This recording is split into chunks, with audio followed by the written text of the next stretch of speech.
and thank you very much for participating in this one on a Friday evening.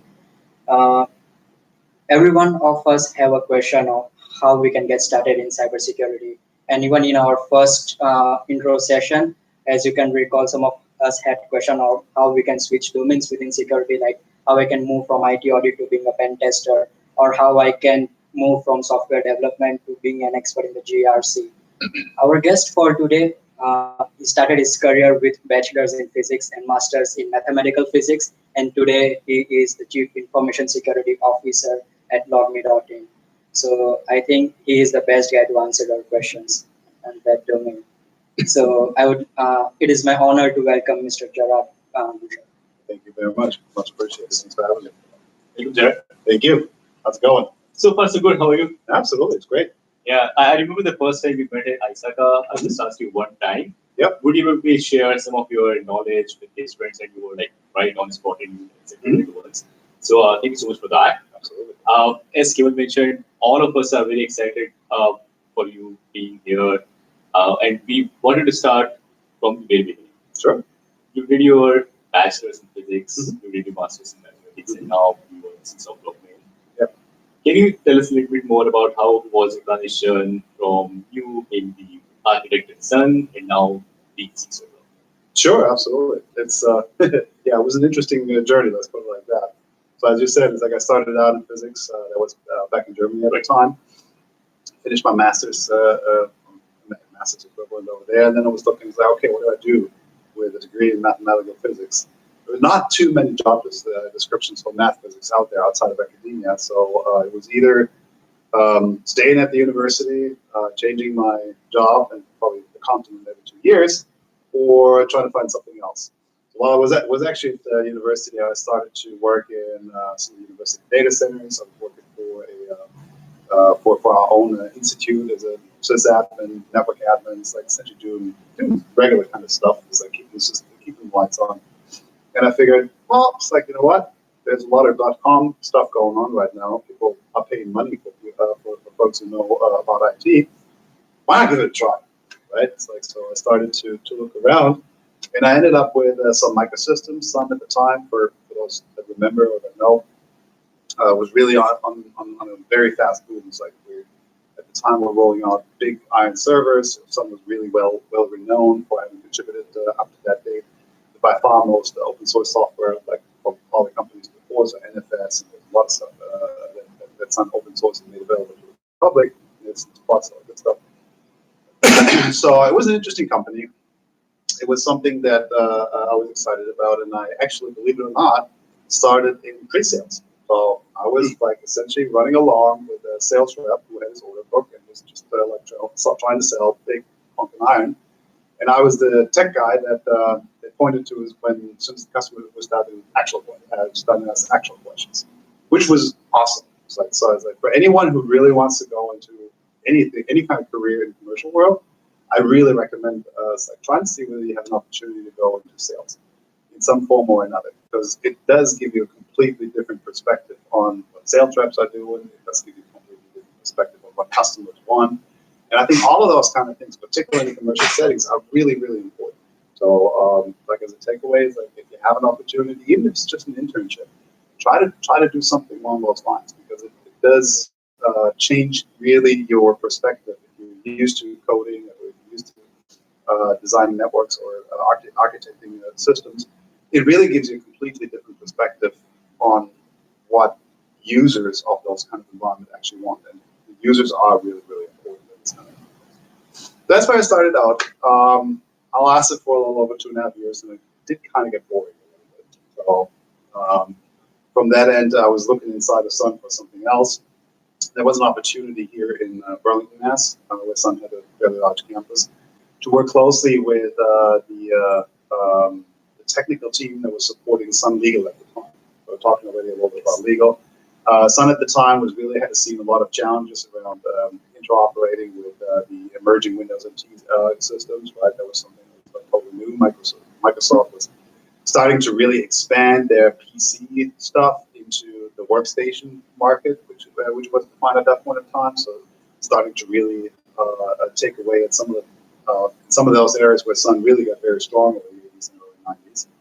And we were interested as a company to see if there was any kind of potential patent infringement, or there was any kind of antitrust violations, etc. So there was a lot of that stuff going on.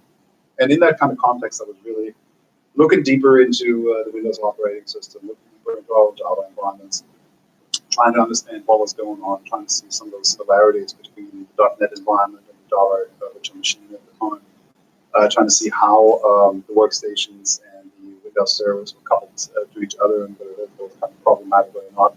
Super interesting times. Learned a lot about patent law. Learned a lot about some of the regulatory kind of stuff around security and IT in general.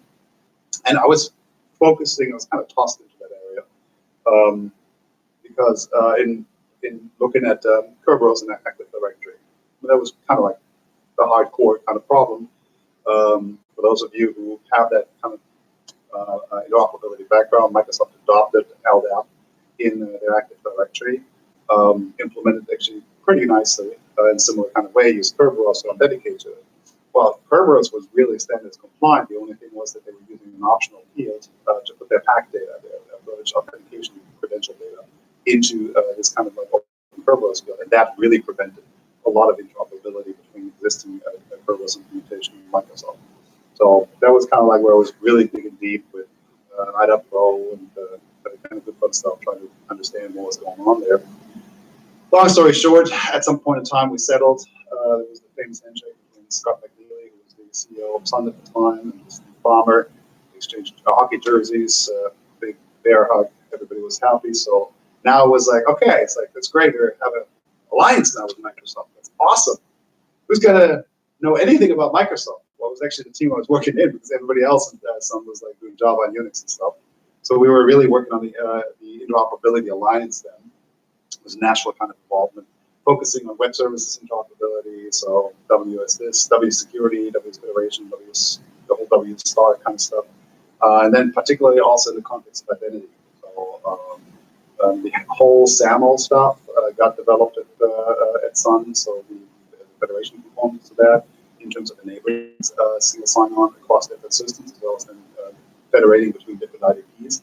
A lot of that technology was developed at Sun, and then just like we were trying to, in a frenemy kind of situation, really work with Microsoft to see how far it could be made interoperable between their environments on the one side and then ours on the other. Exciting times, pretty cool. Sun was not too commercially successful towards the end, though. As you all know, in 2009, sunset, and Oracle came, and I went. So it was not really interested in continuing on that path. So what I ended up doing is I went to MITRE. Folks know what MITRE is? Heard about Yes. MITRE? CVEs, attack framework, all that kind of good stuff. So MITRE is like started out here in Bedford, or actually in Hanscom Air Force Base in Bedford, in collaboration with MIT Lincoln Labs. Been really working a long time, since the 50s, with the U.S. government on various kind of projects, defense-related, but also civilian. And I went over there and started to really get a lot deeper into cybersecurity, which was still kind of funny to say at the time. I think today is like we all say cybersecurity. I don't know why, but that's just what it is. So I learned a lot there. It's like super interesting projects. I was building my own kind of healthcare interoperability project with support from HHS and general support from HHS. It was really interesting to. Some of that still lives today in the form of a virus specification from HL7, which is fast healthcare interoperability resource, or RESTful way of exchanging health information data. Very interesting, very fun. But it was government work. For anyone who kind of like knows about government work or heard about it, it is really sometimes slow as it sounds, like glacial. And I was just like, no thanks. It's like at some point in time, I just want to move on. I was in my late 30s at the time.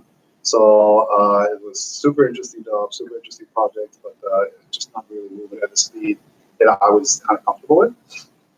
So I had the opportunity, and somebody reached out from a local startup, Demandware, a software as a service company for retailers. So essentially this shopping front end for like the more classy retailers like Big Spain, Burge, Godiva, Nike at some time, Adidas, those kind of like fashion and apparel companies, and they just went public half a year before. They realized that even though they were somewhat maturing startup, they hadn't spent enough time on security. Obviously, as a shopping front end, they had to worry about PCI a lot, right?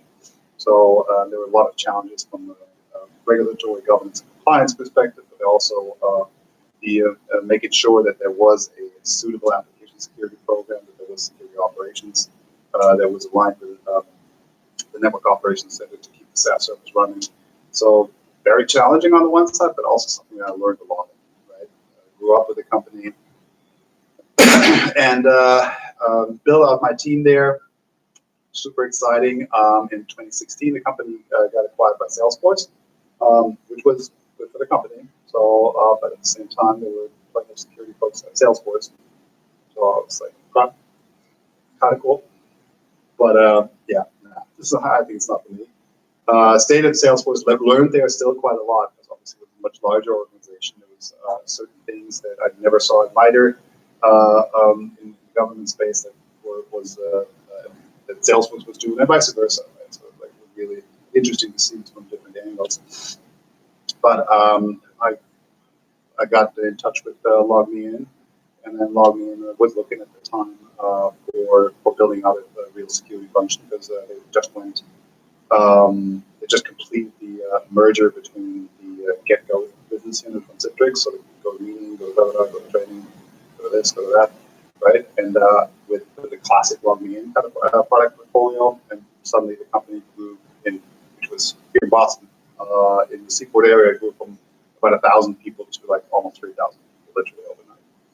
Obviously, a lot of challenges, and that's where I came in. And I've been there ever since. Actually, very good. Right. Yeah, it's like, it was interesting. It was definitely interesting. It's like one of the things I really learned from that is security. In many cases, security is security. It's like, it doesn't matter whether you apply it to a healthcare kind of space, or a financial space, or a high-tech space, or a government space, or whatever.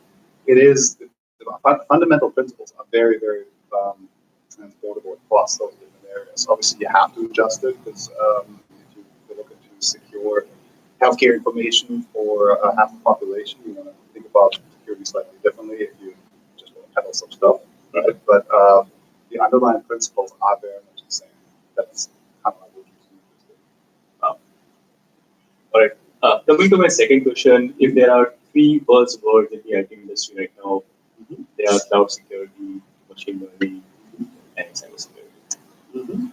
How do you feel? Blockchain. You totally forgot blockchain. Yes. We can include that. Okay.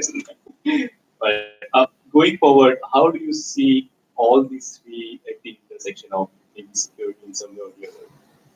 I think it's going to be an evolution, like it always is, to be honest with you.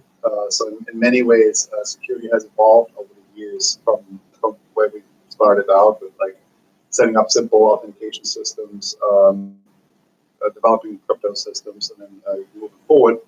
And as innovation came in from different areas, like machine learning, for example, that was definitely more on the data science side, AI kind of side.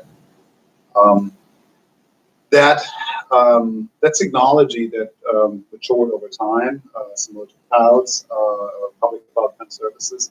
And I think what's really important to know is that from a security perspective, we should be really interested in this. We should be interested in how we can break the existing models, how we can break the existing stuff in that environment, and how we can then later on properly secure it. Right? So understand the strengths and weaknesses of those kind of environments, see how the technology can be leveraged from a security perspective, and then move forward. So, for example, cloud or public cloud, how to secure the cloud. Super interesting kind of topic.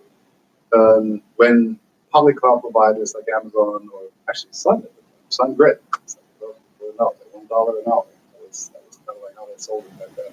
It was more like JCL, but that's still kind of interesting.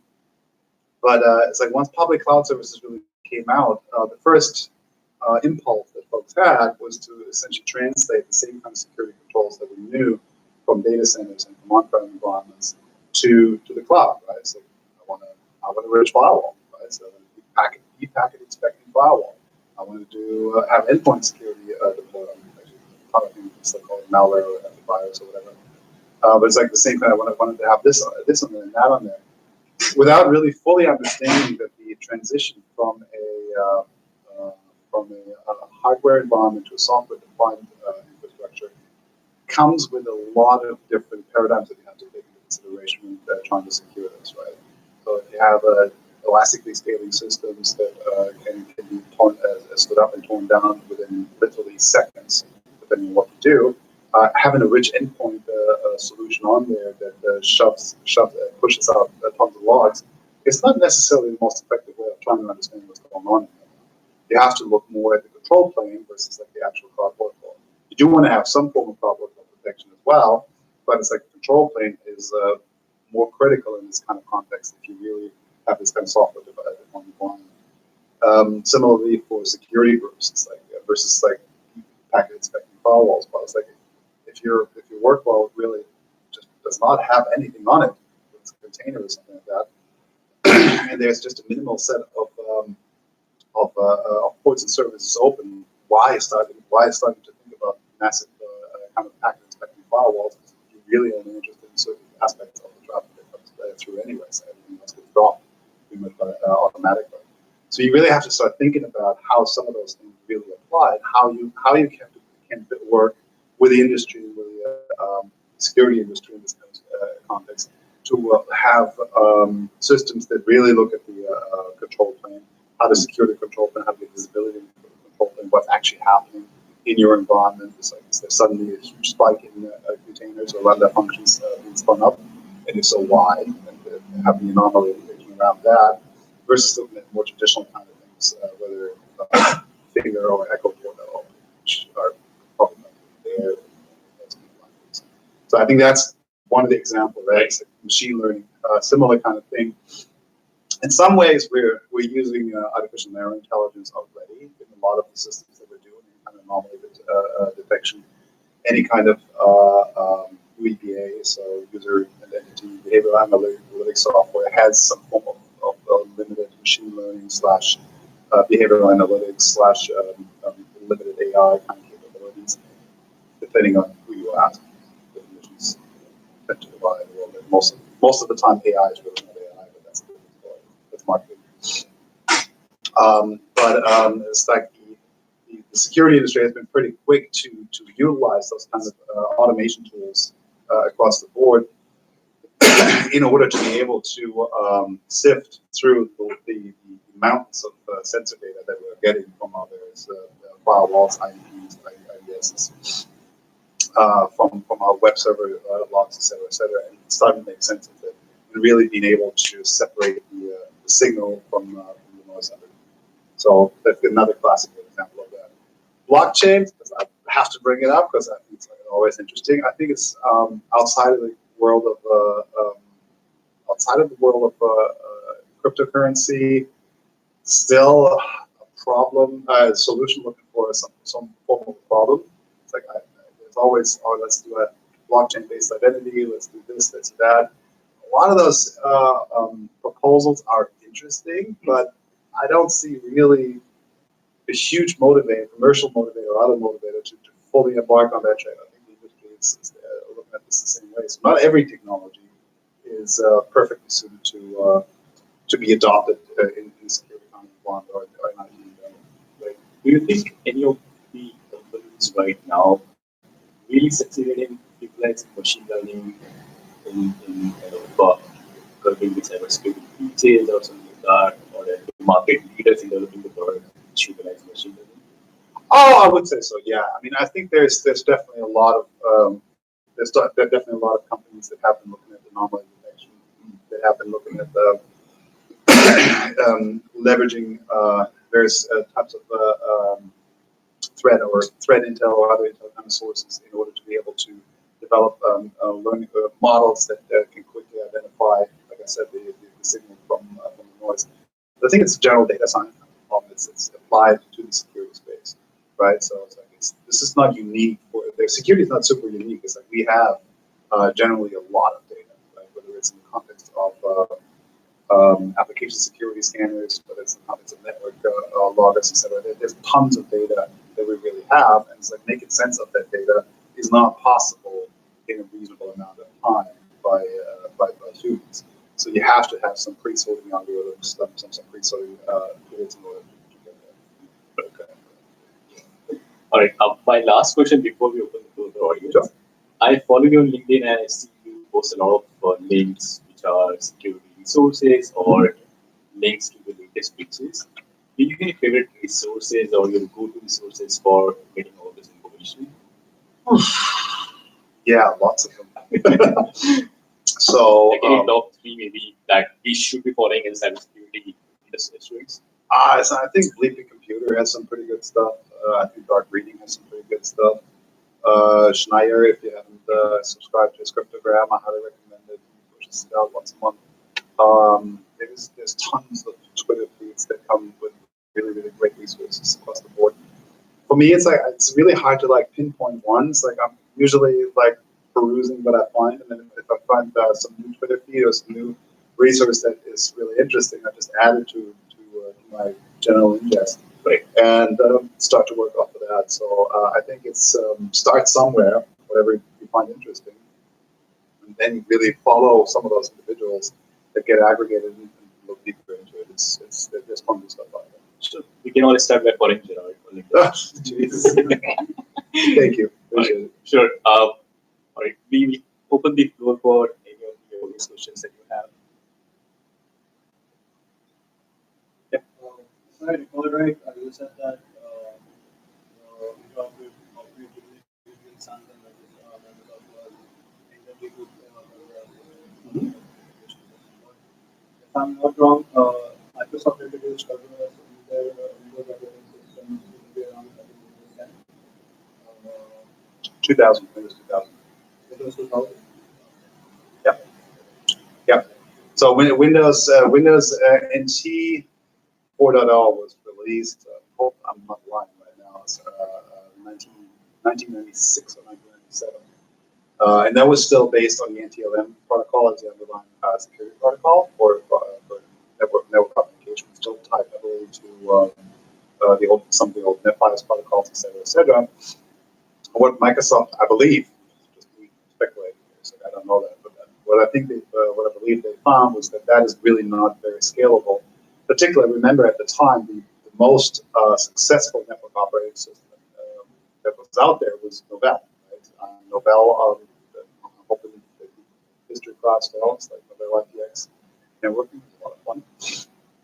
But Novell Network 4.0 introduced the whole Novell directory service, and that really started to build on the X400 services that the ITUT defined in the early 90s in order to be able to better manage resources in complex environments. Because at that time, PCs were starting to become very, very popular. It's like we started to really go beyond small, like 2-3 kind of PC networks into something that was much bigger. So Novell was the first one to, with their NetWare product out to make the transition from a traditional, more workgroupy kind of like small scale kind of environment to something that was actually capable of scaling pretty nicely through the use of X400 like technology. Then around that same time, LDAP came as another way to interact with directory services as well. So I think Microsoft saw that and found that there was a good model to emulate in their environment as well. So when Microsoft Windows 2000 came out, it had Active Directory, and that Active Directory was actually deployed with LDAP and with Kerberos already in place. So you go back to those days, retailers.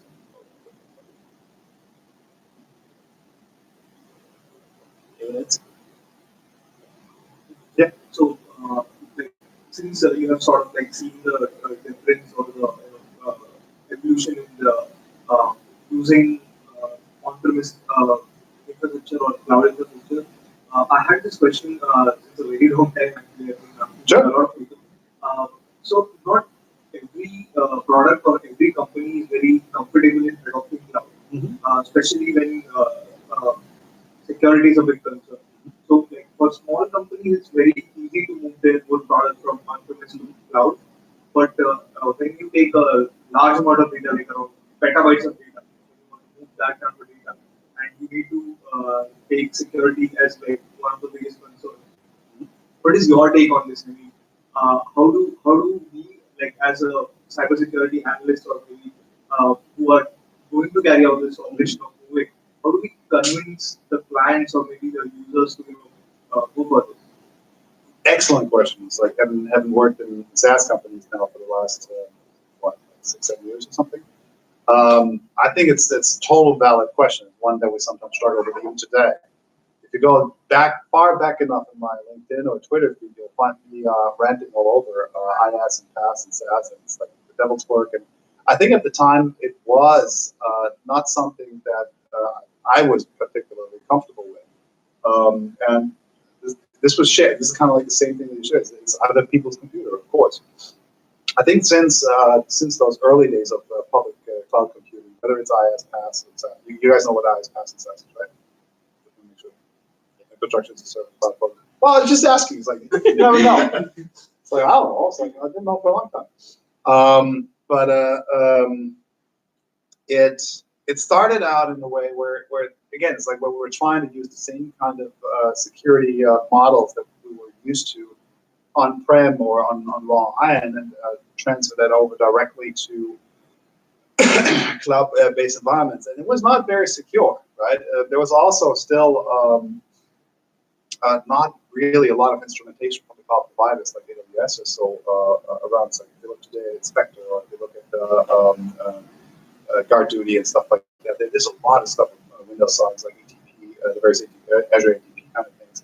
So there's a lot of technology out there from the vendors today that gives you much more insight. And I would say, I can't pinpoint it, but a couple of years back, the transition from on-prem generally being more secure moved over to cloud generally being more secure. It's like, if you think about how many people are working for, say, Amazon or Google or Salesforce, etc., whose sole job is on a 24/7 basis to ensure that IaaS service, that PaaS service, that SaaS service is properly secured, is running it's really, really hard to replicate that on premise. I mean, you can do this. You can probably be more secure if you really want to, but it's very, very costly. So something simple that I used back in the day when I was in the network, like set up your own web front end. Sure, you can do that. Because like, guess what? It's like, if you really want to set up your own web store, you need a 3-tier architecture. It's kind of like where you end up being. So you have a couple of front end servers, CDNs, and scalability perspective. You need an application server in the middle that does the vast majority of the logic. You need database servers in the end. So you need network admins, you need system admins, you need front-end specialists, you need application specialists, you need database engineers. You need a NOC, you need a SOC, right? You need an architect who oversees it, and you need development. That's not small. That's a lot of stuff, right? So somebody like Best Buy or Walmart, they can do that very effectively. No questions asked. Extremely effective. Walmart is a really, really great company. They can do this effectively, but it's like if you're a retailer that is maybe making a couple of $100 million or maybe even $1 billion worth of revenue online or through other channels, that is a very expensive proposition because you're talking easily about 20, 30 people just for that, plus the capital expenditure that you need in order to get this done, plus the networking backbone. Plus the backup data center that you need, because you have to be able. You don't want to put your critical processes in a position where you do not have to fail over the capabilities of your capabilities. If there's a flood or something like that, and the data center is out for like 2 or 3 days, there's real money. So once you start really thinking about the size of that operation, it becomes, and you look at this also from a very holistic perspective, not just from like, do I have hug my server and kind of make sure that my data is really close to my heart, right? It's like, it's kind of cool, but it's like in realistic, it's like you want to think about business continuity, you want to think about that disaster recoverability, you want to think about scalability, long-term evolution, patching, all that kind of good fun stuff. That is much, much, much more expensive if you really want to do this yourself, with the same level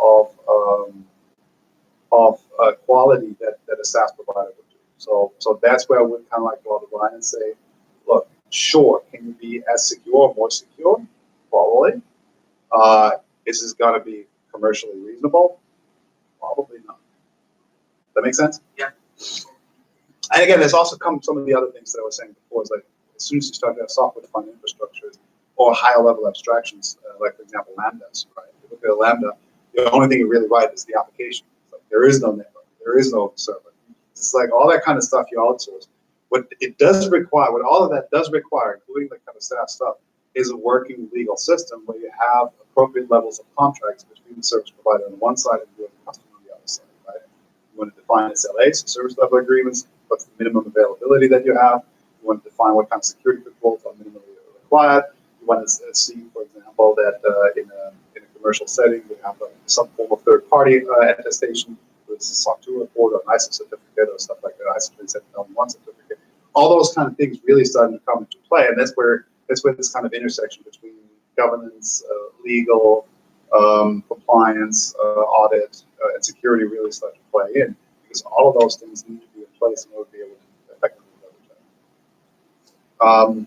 The only thing I want to say is, like, if you think back, and this is the kind of model that I'm sometimes using, if you think back, I don't know, like 150 years, if you wanted to use electricity in your manufacturing process, right, 150 years back, it's like you built your own coal plant, right? I mean, there's no other way. It's like where electricity, you need to generate it yourself. And then these crazy guys from Westinghouse, and so started to run like really thin wires over kind of crazy kind of poles across the entire country. And said, like, yeah, shut down your coal plant. It's like we're going to be centrally generating the electricity and just drilling it. People went nuts. Like, are you crazy? It's like, I now have really everything that I require from a critical manufacturing perspective, relying on this new thing called electricity. It's like, I'm not going to trust your teeny weeny little like wires there that fall over every 30 seconds, right?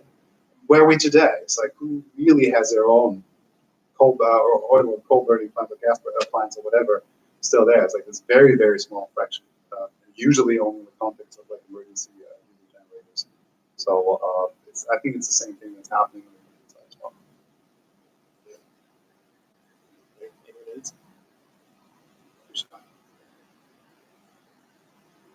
All right. If not, then I have a question.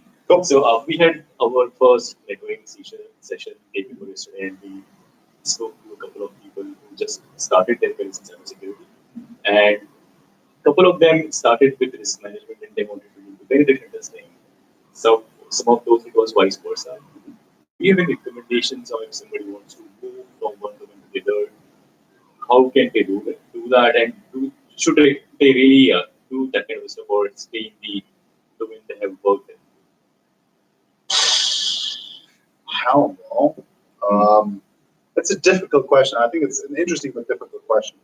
I think if you're really good in something like your risk management or compliance or so, you should stay in that for a while in order to fully learn the full depth of that. But I think you should also be open to what's happening around.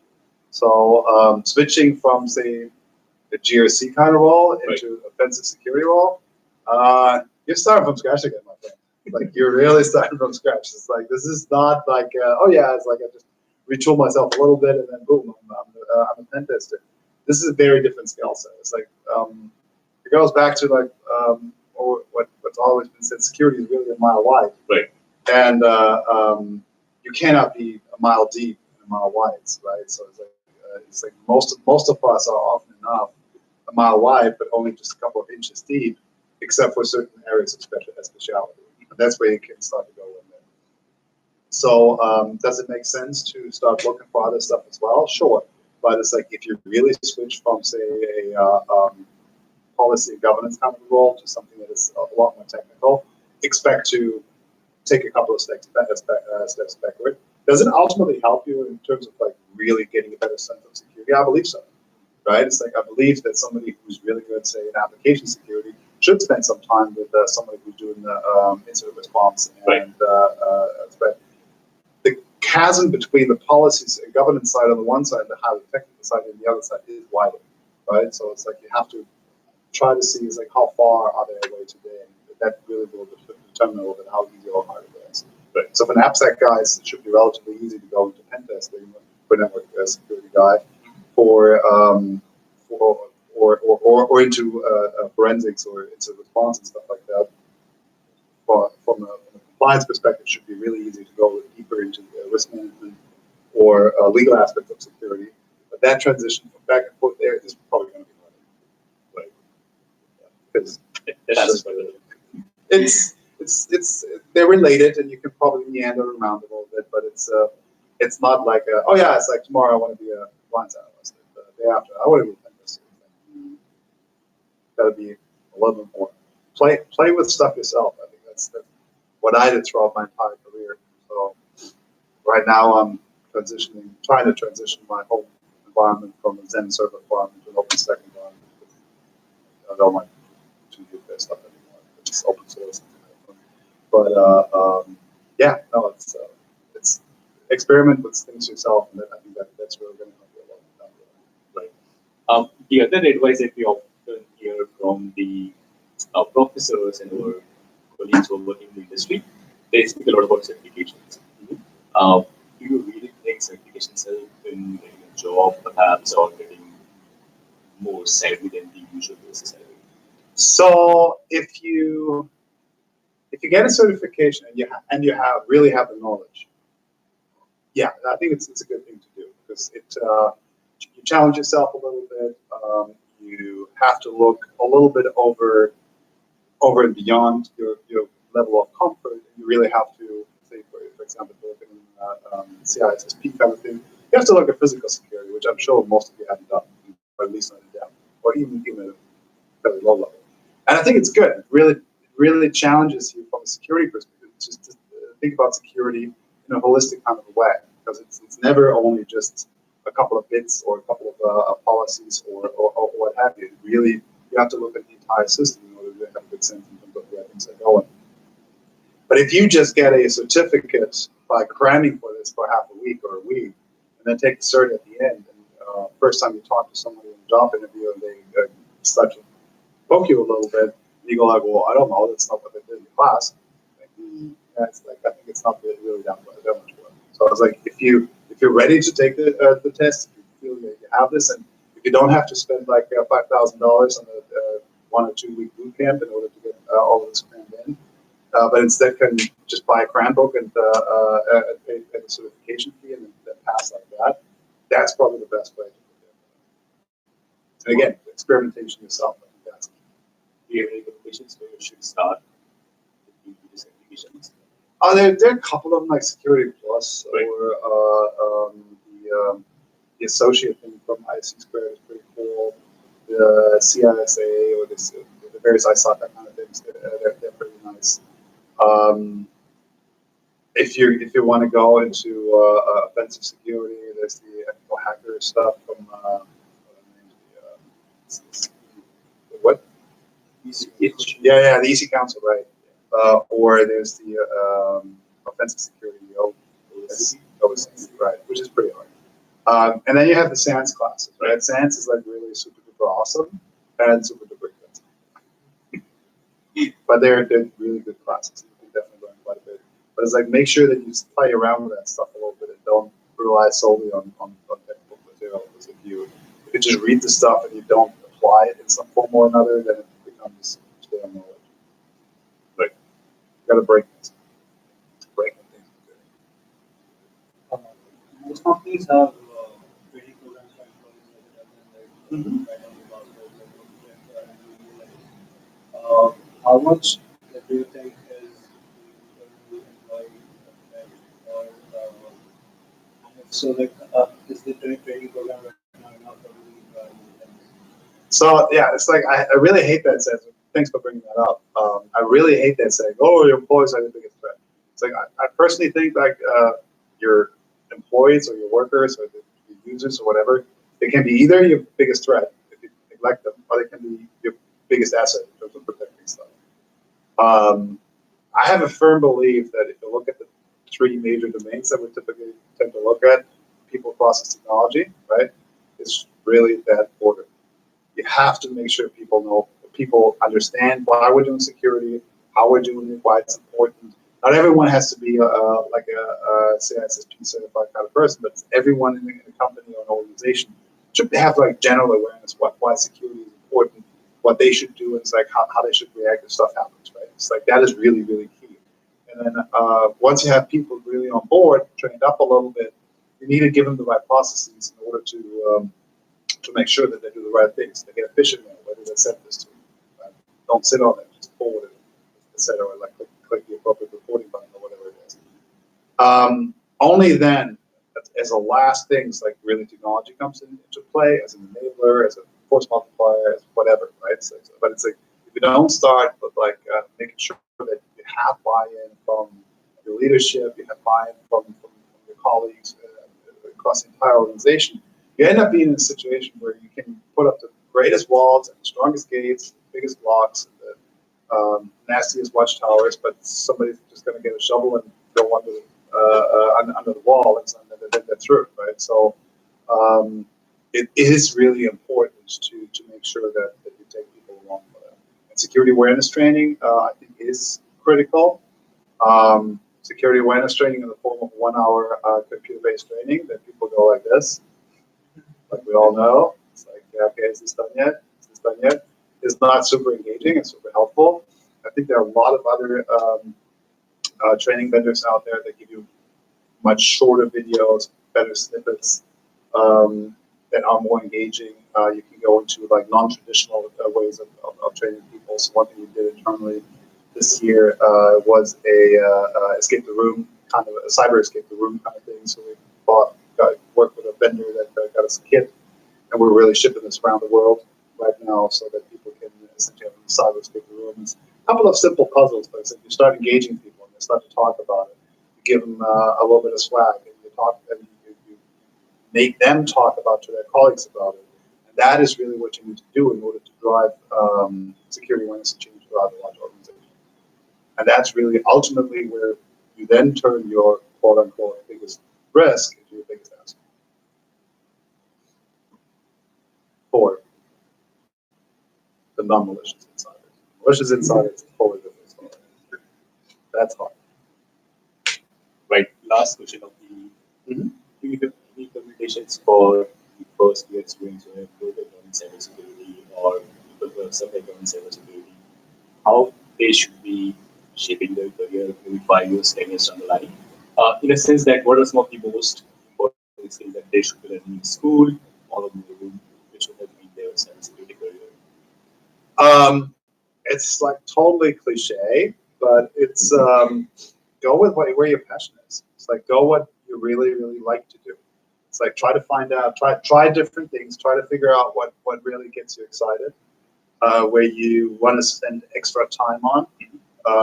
Don't go for trying to become a threat hunter if you're really passionate about application security or writing policies or contracts, right? It's like really try to understand for yourself, what is it that makes you tick? What is it where when it's 8:30 at night or 9 o'clock at night, if you sit down, you open the laptop and kind of like want to not watch Netflix or maybe just do a little bit of hacking, right?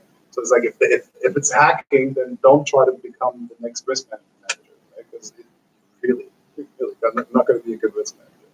And following that kind of passion, trying out as many things early on as possible, and then picking that and pursuing that, I think that's a good approach. Sometimes it may actually be something where you really want to meander a little bit throughout, because if you don't have like just one thing that makes it, if you're generally a technical person that likes to do that stuff, try a little bit of ethical hacking, try a little bit of network security, try a little bit of threat intelligence.